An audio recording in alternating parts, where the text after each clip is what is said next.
In this video, I'm going to show you how to replace your coolant crossover heater tube. So this basically goes from right around the front of the engine by the water pump up and over to the passenger side, goes towards the heater core, connects onto a hose. Regardless, let's replace it. To drain the coolant, you'll notice that on the front driver's side, you have a little drain plug with a Phillips head cut out for the radiator. So if you stick a screwdriver up here, turn it counterclockwise to loosen it, have a collection bucket ready to catch all the fluid. There you go. We'll just let that drain. At the top, we have to get rid of all these wires here and this hose that runs across. So pull it up, remove it from its retainer.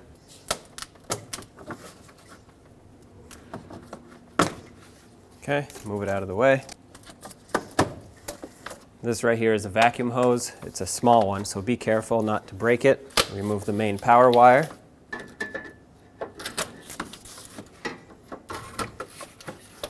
And remove this rubber piece.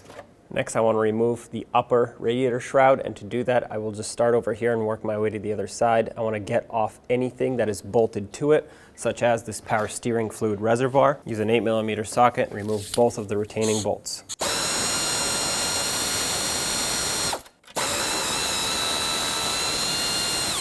Now you can push this away. To get a little bit more clearance for this reservoir, I want to take out the upper radiator hose. To do that, you need a pick or a pocket screwdriver. I'm going to choose a pick because it'll be easier. And with that pick, all you have to do is just pull out on this retaining clip. Make sure you don't lose it, because sometimes these go flying and you're going to want to save it. Looks like the clip can't come out completely, so I'm going to take out this 8mm bolt so I can kind of maneuver the shroud out of the way. There we go. Now I can take this out completely, wiggle the radiator hose, and break it free off of the radiator. Now be careful because this fitting is plastic, so you don't want to tap it with a hammer if it's stuck. Just work it back and forth. If you break this, you're going to need a new hose. Okay. This is pretty tight on here. Okay, try to get it off completely. Now back to this tank, pull up on it. It's just clipped into the upper shroud as a like a push down clip. So if you pull up on it, there we go, it unhooks and you can move it away. You also have this line that's attached to it. You could take it off. I'm going to try and see if it gives me more room. It might not, but I think it's worth a shot.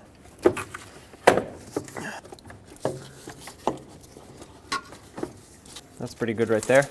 We'll leave all of this as is. I have my battery removed so you can see, otherwise I could not get you a clear shot. But if you look straight down underneath that power steering reservoir, you'll see this 8mm bolt, which holds the upper to the lower fan shroud. Get yourself a long extension, sneak a socket down there, and let's remove it.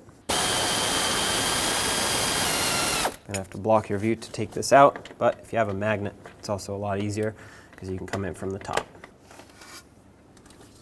There it is. Same on the other side, one bolt up top, one down there. This one will be easier to get to because there's no power steering reservoir in the way. On the back of the shroud, you also have this, which is bolted on with a 10mm bolt. Remove it. You could unplug it and disconnect the vacuum hose, but why disturb the connections when you can just remove the bolt, pull it out of the way, leave it connected, and push it aside. Now pull up on the upper fan shroud and you should be able to get it out of your way.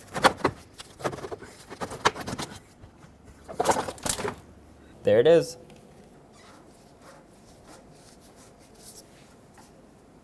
Nice and snug. On the back side of the fan shroud, remove that red connector and unplug the fan clutch. Next, you're going to want a fan clutch tool. Looks like this. This one happens to be 1 7/8 inches in diameter. You want to go down onto the hex cutout of that fan clutch. This one is reverse thread. So basically you have to tighten in order to actually loosen it. Give it a couple taps. All right, that clearly worked because it shot my flashlight out of there. Now it's spinning freely. Remove your tool. All right, as you can see, this is coming off of the water pump.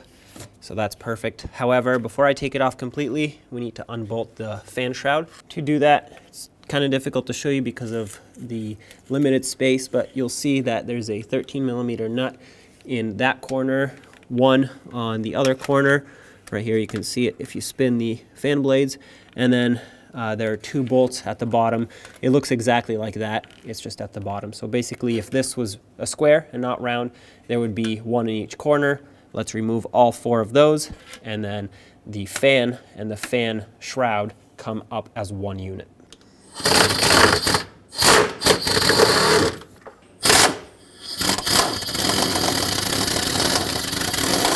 Now for the 2 on the bottom. Hard to see. I got one though. And I got the second one. So now this fan shroud is free. Now spin the fan counterclockwise until it comes off of the water pump. Just make sure that when it falls down, it doesn't hit your radiator fins and damage them. There it goes. Now I want to pull the radiator forward a little bit, everything here actually, so we can get that fan off. So what I want to do is unbolt this top cross member just off of the body, 2 bolts here and 1 here, same on the other side. This should allow me to pull this forward just a little bit, just enough to get that fan out of there. So grab your 13mm socket. I'm going to start with this one down here, and the 2 up top.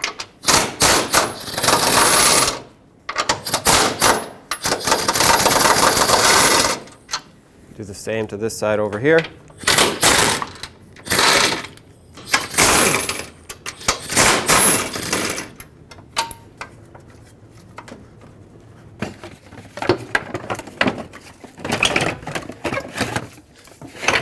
Now hold on to both and make sure you don't grab onto any hoses or wires that might be in the way. Try to find the best angle to slide these out of here. Actually tilt the fan, take this out. Okay. You're gonna have to spin the fan shroud so that the mounting locations can clear the intake. All right. Now let's get the belt off. You're gonna wanna grab a 3/8 ratchet or breaker bar, whatever you have. Just make sure that it is fairly long because you'll need some leverage to pry down on this tensioner, and then remove the belt. You don't have to take it all the way out. I will, just because it's going to be a lot easier, but regardless, I'll show you a diagram of how to put it back at the end.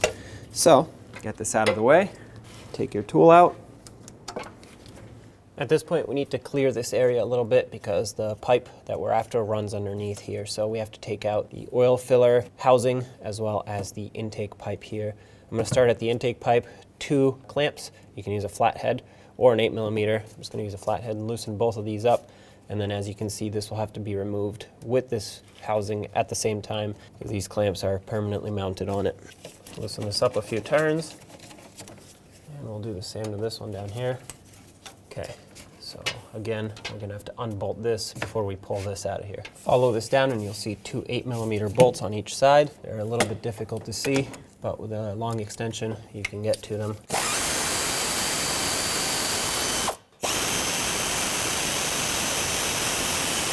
2 of them, and then there are 2 more on the opposite side.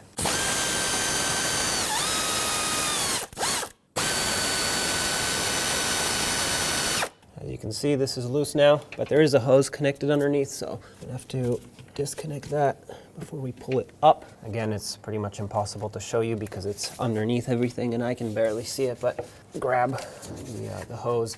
It does have a hose clamp on it, but it's fairly weak because it's just a vacuum hose.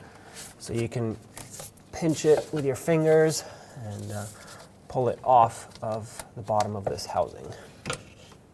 You can pull this up and notice the bolt holes on this side, 2 more on this side, and this was the hose here.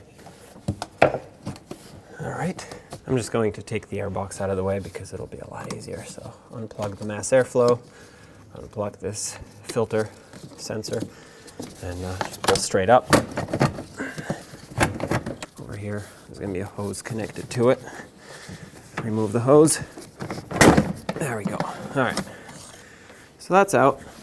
Now we have a little bit more room to get this out of here. Okay, wiggle it, and there it is. Remove this whole assembly. Now with all this out of the way, if you follow this wiring harness, the whole assembly here, it's got a case and everything. It's basically attached to the valve cover and passenger side head. And we need to move this so we can basically get this out of the way. If you look right back there, you'll see that 8mm bolt. Let's unbolt it, and then the harness should be able to move a little bit out of our way here.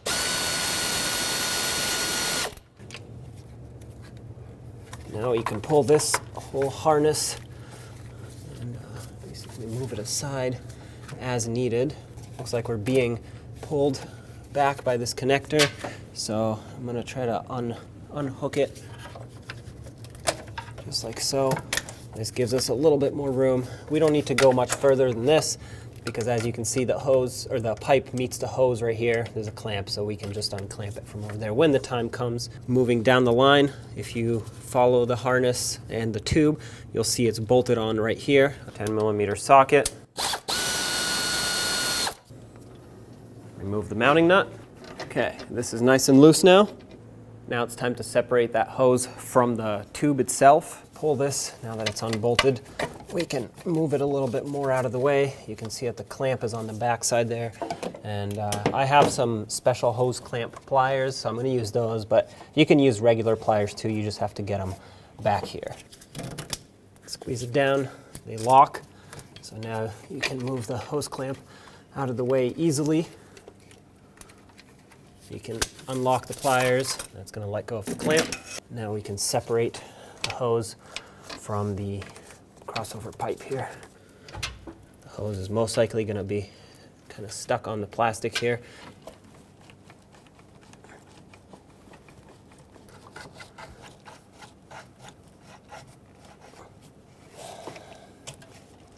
Okay, some coolant will come out. Of course, you can't drain 100% of it just through the radiator. At this point, go to the other end of the pipe and then sneak it out of here.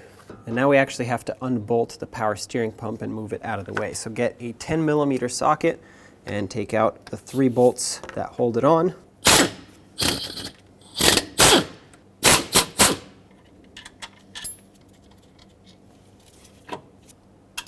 Last bolt. Now I need to remove this whole assembly here that holds on this idler as well as the tensioner.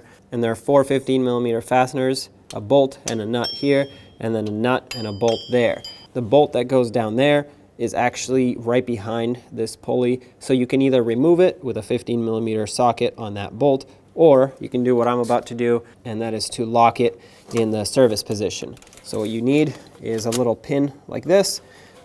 Press it down all the way and slide the pin in that little slot. And then when you let go, it'll be in the open position. And this will actually help you in multiple ways because it'll also allow you to put the belt on without pulling down on the tensioner when you're done at the end. But again, if you don't have this, no big deal. Now we can easily get to all 4 fasteners. So again, 15mm socket, remove them all.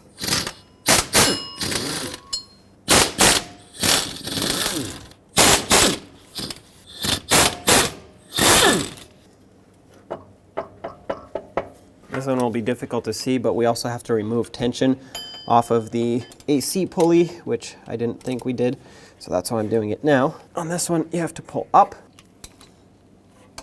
I found something to lock that one in as well.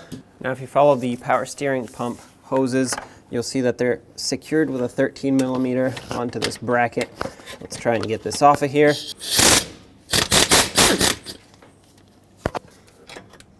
There we go. Now we need to disconnect this 8mm bolt right here that holds this EGR tube on. So remove that. You can pull this tube out of the way now. It has a clamp right here, so I'm just going to grab a flathead screwdriver and take that out. This should allow us to pull the pipe completely off. Try and persuade it to come out with the help of my pick here. Oh, there we go.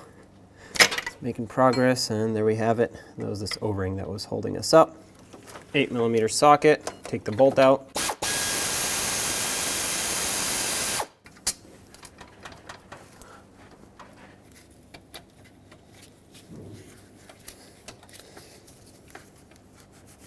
Now from the front, pull the power steering pump towards the driver's side. You should be able to clear the bracket enough to lean it forward. You're gonna have to find the right angle. Oh, there we go.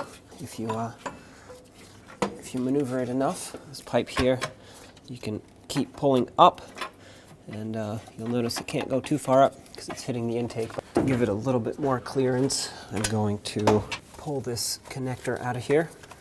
It's got a tab on each side, one on the top, one on the bottom. Okay, pry the tab up. All right, set this out of the way. Now you can get this tube, twist it. Well, that just snapped off. Now I'm gonna pull this forward a little bit. Looks like it's being stopped by the other idler if needed. We'll take that one out in a little bit. For now, I'm gonna leave it, and we'll see how else we can maneuver this pipe around. At this point, I wanna pull this wiring harness up and out of the way. I have this disconnected, and as you can see, this allows me to pull the pipe a little more. You'll notice that right here, it needs to slide between that sensor and the intake. There we go. It just did. Keep turning it and twisting it until you find the right angle. Now it's important not to break this when taking it out, because if you're able to take this out without breaking it, that'll give you a very good indication of exactly how the new one needs to go in, which is why I'm not applying a lot of force. I'm trying to find the right angle here.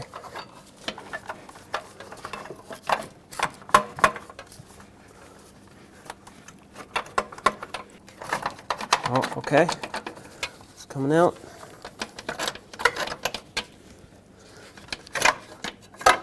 There we go. There it is. Now I want to clean out this area where the pipe mounts so that it can seal up. I put the new one in. If yours has a lot of corrosion buildup, obviously you want to clean that out with a wire brush or some sandpaper, whatever it takes to get it nice and clean. You definitely want a good seal, because if you don't have one, well, it's going to leak coolant and you're going to have to do the job all over again. Now take the new tube, slide it in here. And if you remember the exact orientation that it took to take the original one out, well, follow that same pattern and your new one should fit with no problem. Of course, it's not going to be easy, but like I said, try not to damage anything in the process.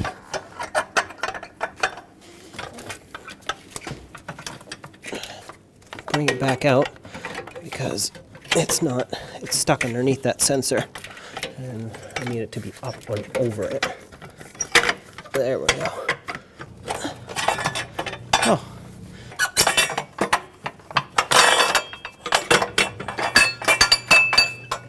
Now I just have to make it slide underneath that connector there. Okay, getting closer. Now I need to slide it underneath that connector. There we go. Okay. I'm gonna lift it up and over this stud. And right there it fits. Over here, well, it pretty much almost fits. So as soon as we put it in position, it should be able to mount over here. Press it down, as you can see, slid in, no problem. So let's put in the 8mm bolt, secure this on. I don't want to fully tighten it yet. I want to make sure that the tube sits exactly where it needs to sit up top. Then we'll come back to this and tighten it up, because I don't want it to sit crooked and potentially cause a leak here. Okay, up top it's sitting perfectly. 89 inch-pounds is the torque for this. This converts to 7.4 foot-pounds.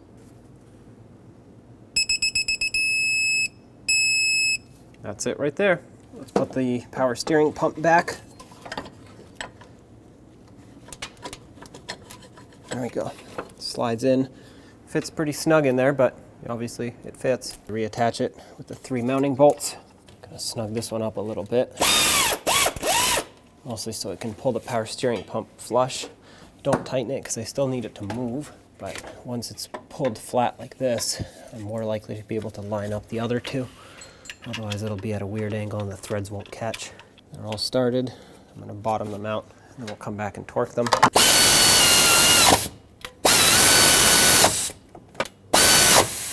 The torque for this is 18 foot-pounds.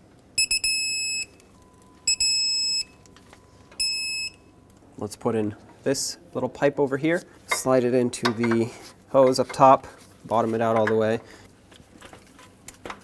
There we go, slides in all the way. I'm going to tighten up the bottom bolt first. That way I know it's seated up against the block, because the hose can move and bend and stretch, but that cannot. That has to be perfectly seated. This bolt also gets torqued to 89 inch-pounds, just like the coolant crossover tube that we installed. Now, of course, let's tighten up the hose clamp. Make sure the hose is fully seated onto the pipe. I'm just going to use a 7mm socket. I'm going to do this by hand so that I make sure to tighten it properly. You don't want to over tighten it, because these clamps will strip out and then you'll have a leak. Okay, get it nice and snug. That's good right there. Now grab this and let's slide it back. If it doesn't go back, it's because the AC belt is probably stuck behind the tensioner. So pull it back and then slide this back into position, just like that. Make sure the belt doesn't fall off, which for me it just did, but I put it back. It's on the pulleys all around, so it's safe. Now let's bolt it up. 2 mounting nuts and 2 bolts.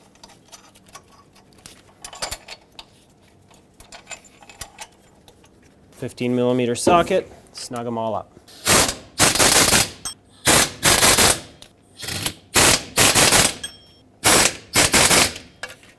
Okay, that's tight. Back at the top, let's plug in some connectors here. So if you unplug this, go ahead and reconnect it and re-secure it. Let's reconnect the hose to this tube that we just installed. Grab some pliers, put the clamp on. This time, I'm going to actually put it on in a slightly different orientation so it can be easier to access if it needs to be accessed again. I'm going to put it up like that. A lot easier to service. Let's reconnect this connector. Slide it on. Make sure it locks in top and bottom, has 2 locks. And then put the boot over so that debris and moisture can be restricted. Let's reattach the coolant tube right here between the 2 sensors. This was a 10mm. Nice and tight. This is going to be difficult to see, but we have to put the bolt back that secures this wiring harness as well as the crossover tube. It's the one that sits right in that mounting hole over there. Situate everything to make it line up.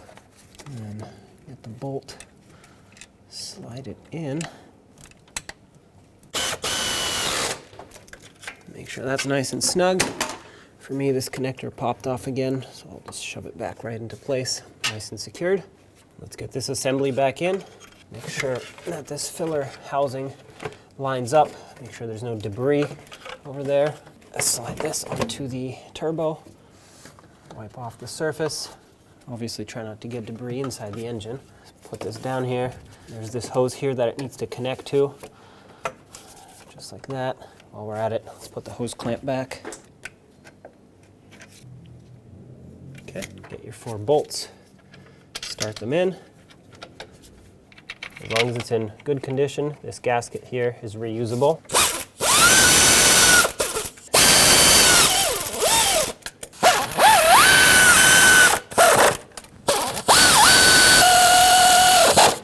I want to tighten the final tightening of this by hand because I don't want to completely crush that gasket. So just make sure they're nice and snug. All you have to do is basically just seal up that housing. And there you have it, that's installed. While we're on the topic of the air intake, let's tighten up this clamp that goes on the turbo.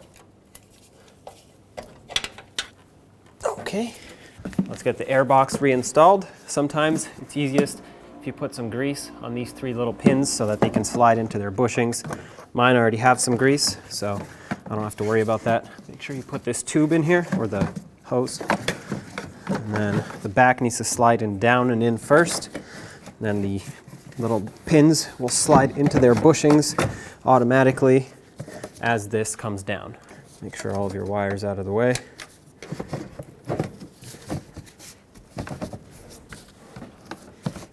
Just like that. Make sure this is fully seated, because if it's not, you'll have an air leak here. That would not be good. Tighten this up all the way. Okay. And now let's put the main serpentine belt on. Here's the diagram on the screen so you can follow along and put it on correctly.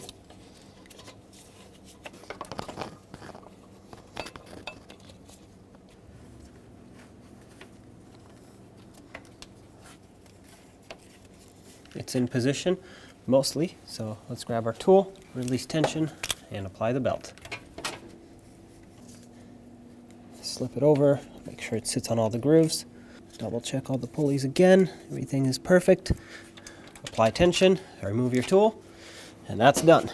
Let's put back the mounting nut for the 2 power steering pump hoses.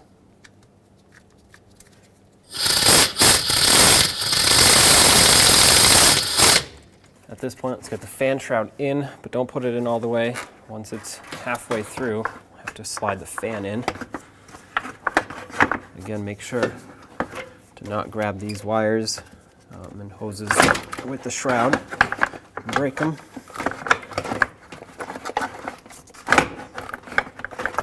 You're gonna have to kind of rotate it as you go down. All right. I'll stop here, slide the fan in before it's too late. Okay, now bring them both down together. Connect this in here.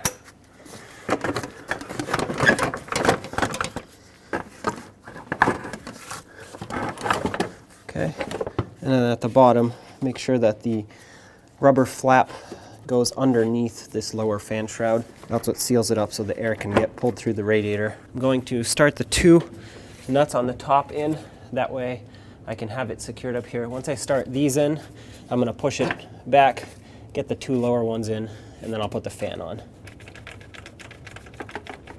All right, this one's bottomed out. Now it's going to stay in place. I'm going to start this one on. Not going to bother bottoming it out by hand. I just want to get the thread started so that it doesn't come off. And there we go. Now I'll start the bottom, which is pretty much impossible for me to show you. But again, it looks just like the top, except it's on the bottom.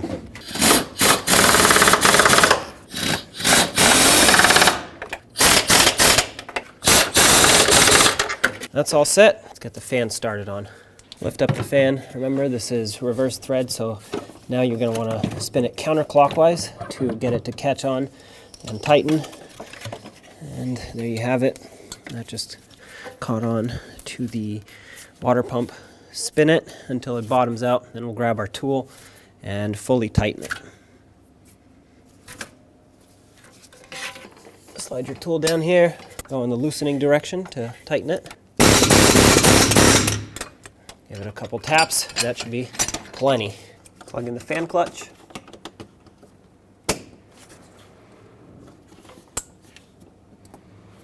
Put this cross member back, line up the bolt holes.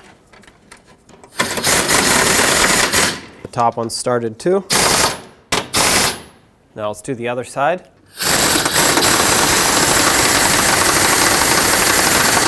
Get these close. And now what I'm going to do is tighten up this bottom one on both sides, then the top one. Then I'll loosen this bottom one up so the pressure off of the brace can kind of let go, resituate itself as it gets pressed down. Then we'll re-snug these up. Now loosen up the bottom like I said. You can see it reseated. Tighten up the bottom again and do the same to the other side. Let's put this back. Make sure it goes along the top of the radiator, and then the sides go around the AC condenser. This makes sure that all the air is directed into the coolers, not around them. I had some of the push clips missing, but just make sure you clip it in with any clips that you had. Let's put in the upper fan shroud now. I'm going to slide it down on the driver's side first.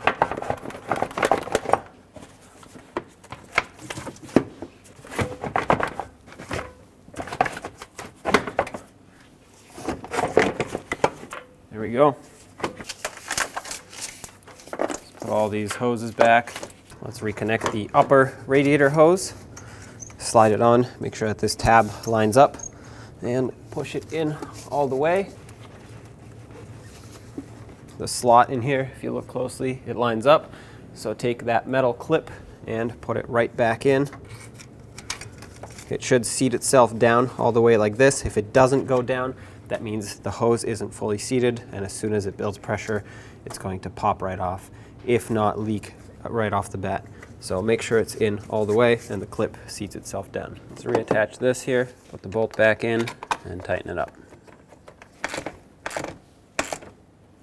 Okay, now let's reattach the upper to the lower fan shroud. So as you can see on each side, there's a mounting bolt right there. I'm going to start with this one because it lines up perfectly.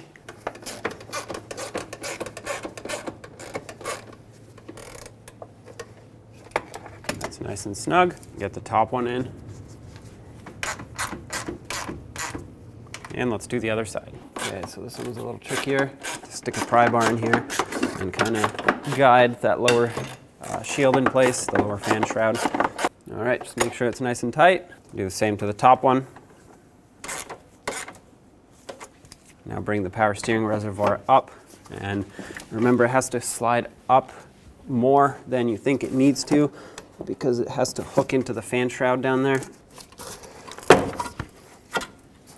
Tighten it up.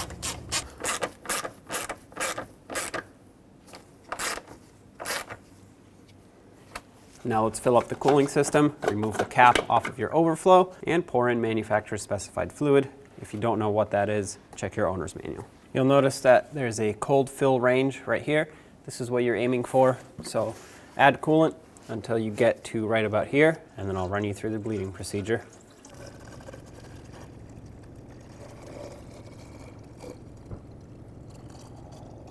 Okay, as you can see, the level rose to right at the top of the full line, the cold full line that is, and I want to leave it here, not at the minimum of the fill, because there is still air in the system. As you can see, it's actively bubbling through this hose. So I'm going to let this sit for about 10 minutes. I'm going to clean up my mess, whatever I spilt here. I'll check it again, and then we will run the vehicle.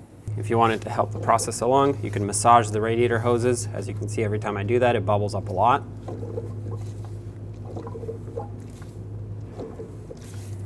Now let's turn the truck on, turn the ignition to the on position, wait for the glow plugs to cycle, and there we have it, we're good to go. Perfect, starts right up. Now we want to come over to the HVAC controls, put the heat all the way on high, blower on medium, and we'll make it blow on the vents. That way I can feel the heat coming through as it warms up. We want to make sure that we get heat in the cab. If there is no heat coming in through the cab, that means your heater core still has air in it. Obviously, pay attention to your temperature gauge. It's not going to put out any heat until it warms up. But if you don't have heat in your cab and it's fully warmed up, you have air in the system. So shut the truck off, let it sit. Maybe do another bleed procedure after that, and the air should go away. Pay attention to your coolant level. Right now it's here at the minimum line of the cold fill. Obviously, as it heats up, it's going to rise up. If you wanted to leave the cap open, go ahead, do it now while the engine's cold. Once it runs for 5 or 10 minutes, do not touch that cap, don't open it. It will be under pressure. Relieving the pressure will sometimes help push the air out, not always though. And once we shut it off and it's at full operating temperature, we'll come back here and make sure that the level hasn't dropped too far. If it has, we'll top it back off. All right, at this point, I have plenty of heat coming through the vents. It is not warmed up fully, but I am inside in a garage, so I'm gonna shut it off, pull it outside, take it for a test drive, make sure it gets nice and warm, and then come back and check the coolant level. So at this point, you can go ahead and take it for a road test, and you should be all set. When only the best will do, demand TRQ. The only company that lets you view before you do. TRQ is committed to offering the highest quality aftermarket auto parts that are engineered for peace of mind. Thanks for using and viewing with TRQ.